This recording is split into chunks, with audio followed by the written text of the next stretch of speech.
ദൈവനാമം മഹത്വപ്പെടുമാറാകട്ടെ. സോഷ്യൽ മീഡിയയിലൂടെ വരുന്ന സന്ദേശങ്ങൾക്ക് താഴെ കമൻറ്റുകളായി വ്യത്യസ്തങ്ങളായ അഭിപ്രായങ്ങൾ വരാറുണ്ട്. കാരണം നമ്മൾ പറയുന്നത് ഒരു പൊതു തത്വമാണെങ്കിൽ പോലും ഓരോ വ്യക്തികളുടെയും ജീവിത അനുഭവങ്ങളും അത് മുഖാന്തരമുള്ള അഭിപ്രായങ്ങൾ വ്യത്യസ്തമാണ്. അതുകൊണ്ട് വിവിധങ്ങളായ ജീവിതാനുഭവങ്ങളിൽ നിന്ന് ഉരുത്തിരിഞ്ഞിട്ടുള്ള വ്യത്യസ്തങ്ങളായ അഭിപ്രായങ്ങളെ ഉൾക്കൊണ്ടുകൊണ്ട് തന്നെ ഒരു ചെറിയ ആശയം നിങ്ങളുമായിട്ട് ഞാൻ പങ്കുവയ്ക്കാനായിട്ട് താല്പര്യപ്പെടുകയാണ്.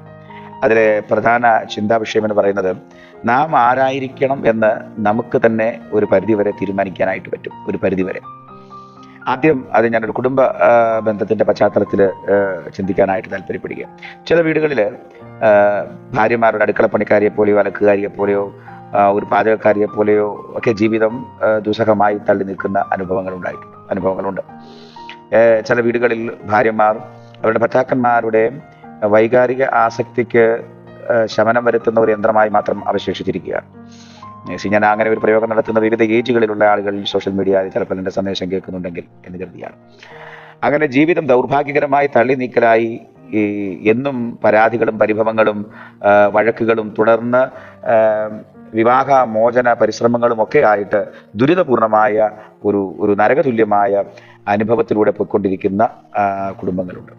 ചിലപ്പോഴൊക്കെ ആത്മഹത്യയിലേക്കും ഇത് കൊണ്ടുചെന്ന് എത്തിക്കാറുണ്ട്. എന്നാൽ ഒരു ഭാര്യ തൻ്റെ വീട്ടിൽ ആരായിരിക്കണം എന്ന് അവൾക്ക് തീരുമാനിക്കാനായിട്ട് പറ്റും. തൻ്റെ ഭർത്താവ് തൻ്റെ കാഴ്ചപ്പാടിൽ ഒരു രാജാവാണെങ്കിൽ, അല്ലെങ്കിൽ തൻ്റെ ഭർത്താവിനെ ഒരു രാജാവായിട്ട് അംഗീകരിക്കാനായിട്ട് തനിക്ക് കഴിഞ്ഞാൽ ഒരു രാജ്ഞിയെ പോലെ തൻ്റെ വീട്ടിൽ തനിക്ക് വാഴുവാനായിട്ട് കഴിയും. അവിടെ രണ്ടുപേരുടെയും സ്വഭാവ വ്യത്യാസങ്ങളൊക്കെ ചിന്തനീയമായി വരുന്ന കാര്യമാണ്. ഞാനത് പറഞ്ഞല്ലോ, പൊതുവായ ഒരു തത്വം ഞാൻ പറയുന്നു എന്ന് മാത്രമേ ഉള്ളൂ.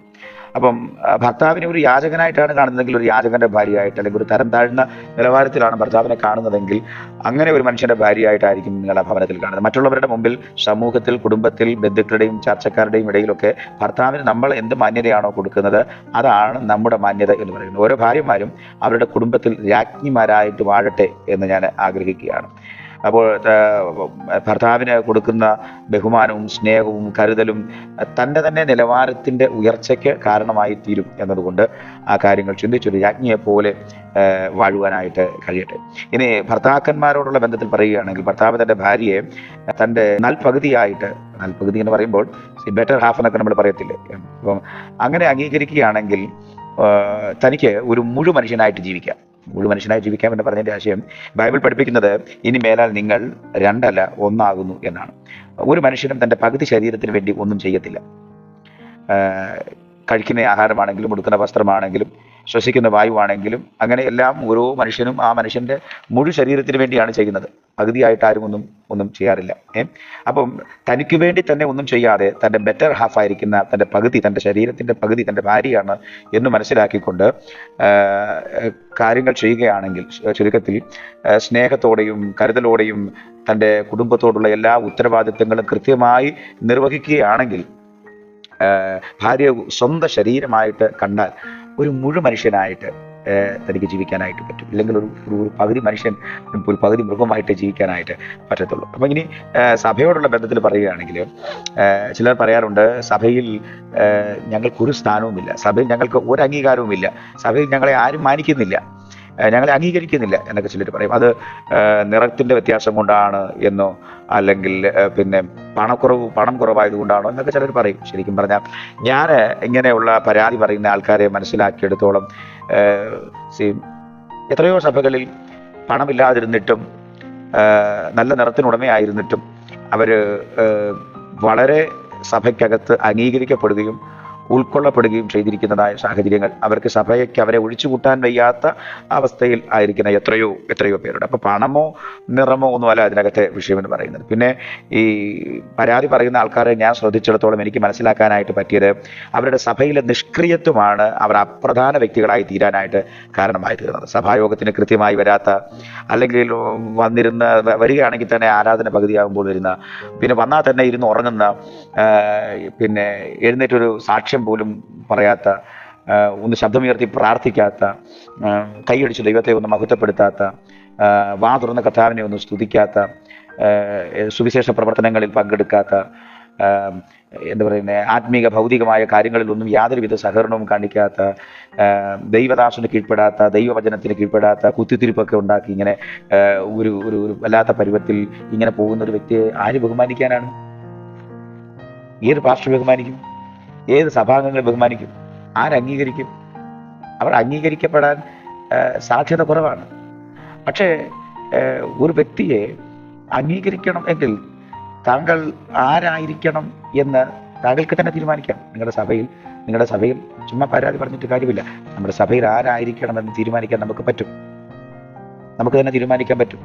എല്ലാ കാര്യങ്ങളും ആത്മീകമായി നമ്മൾ ദൈവസഭയ്ക്ക് പ്രയോജനമുള്ള ഒരാളായി മാറുകയാണെങ്കിൽ, എല്ലാ കാര്യങ്ങളിലും ക്രിയാത്മകമായി നിന്ന് ആരുടെ മേലും കർത്തൃത്വം നടത്താതെ സൗമ്യതയും താഴ്മയുമുള്ള ദൈവദാസന് കീഴ്പ്പെട്ട ദൈവവചനം അനുസരിക്കുന്ന ഒരു ആത്മീകനായ വ്യക്തിയായിട്ട് ദൈവസഭയ്ക്കകത്ത് നിരന്തര പ്രവർത്തന നിരതമായി നോക്ക്.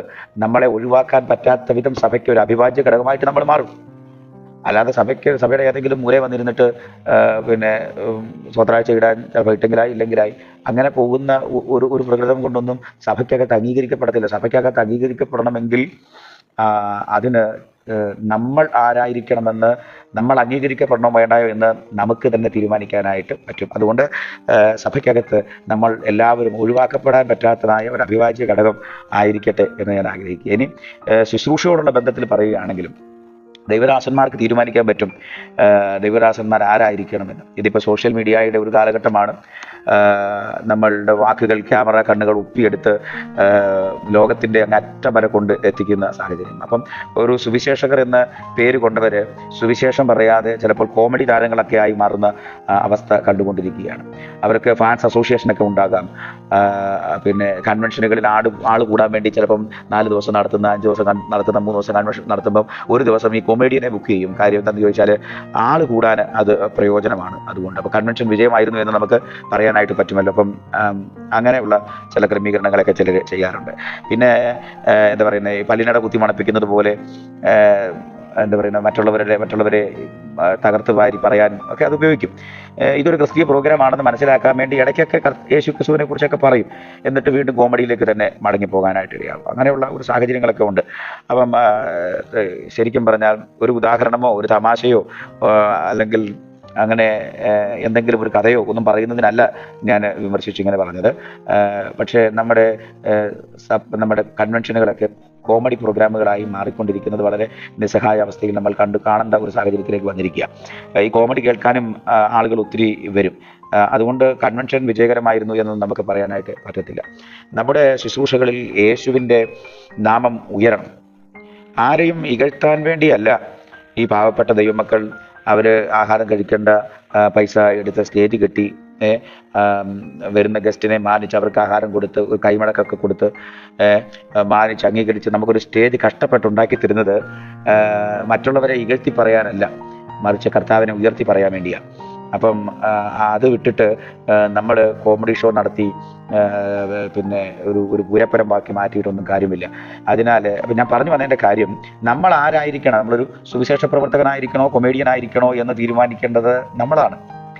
അതിനാൽ ഒരു ഭാര്യ തൻ്റെ വീട്ടിൽ ആരായിരിക്കണമെന്ന്, ഭർത്താവ് തൻ്റെ വീട്ടിൽ ആരായിരിക്കണമെന്ന്, ഒരു സഭാവിശ്വാസി തൻ്റെ സഭയിൽ ആരായിരിക്കണമെന്ന്, ഒരു ദൈവദാസൻ തൻ്റെ സഭയിൽ അല്ലെങ്കിൽ സമൂഹത്തിൽ ആരായിരിക്കണം എന്നൊക്കെ തീരുമാനിക്കാൻ ഒരു പരിധിവരെ അവരവരെ കൊണ്ട് തന്നെ പറ്റും. സോ നമുക്ക് നമ്മളായിരിക്കാനായിട്ട് കഴിയട്ടെ, നാം ആരാണെന്ന് ലോകത്തിന് വെളിപ്പെടുത്തി കൊടുക്കാനായിട്ട് കഴിയട്ടെ. God bless you. ഇതിൻ്റെ ഈ ചെറിയ സോഷ്യൽ മീഡിയയിലൂടെ ചെറിയ സന്ദേശമായിട്ടാണല്ലോ ഇതറിയിക്കുന്നുണ്ട്. എല്ലാ ഭാഗങ്ങളും വിശദീകരിച്ചതിൻ്റെ 2 വശങ്ങളും പറഞ്ഞു വേണം ശരിക്കും പോകാൻ. അങ്ങനെ പറയാനുള്ള സാഹചര്യം ഇല്ലാത്തത് കൊണ്ട് ഞാൻ എൻ്റെ വാക്കുകൾ ഉപസംഹരിക്കുകയാണ്. ഈ ചിന്ത നമുക്ക് അനുഗ്രഹമായി തീരട്ടെ. നമുക്ക് ആരായി തീരാമെന്ന് നമുക്ക് തന്നെ തീരുമാനിക്കാം. God bless you.